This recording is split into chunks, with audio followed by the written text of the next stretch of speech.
সকালে সন্ধ্যায় 7 বার বলতে পারবেন আল্লাহুম্মা আজিরনি মিনান নার, আল্লাহুম্মা আজিরনি মিনান নার। ইনশাআল্লাহ ওই ব্যক্তি সারাদিনে মারা গেলে জাহান্নাম থেকে বেঁচে যাবে, রাতের বেলা মারা গেলে জাহান্নাম থেকে বেঁচে যাবে ইনশাআল্লাহ।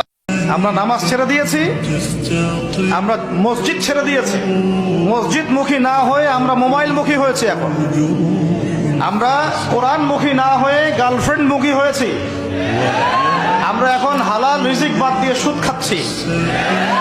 আমরা এখন আল্লাহর পথে দাওয়াত এবং জিহাদের মেহনত বাদ দিয়ে পাবজি ফ্রি ফায়ার নিয়ে পড়ে আছি।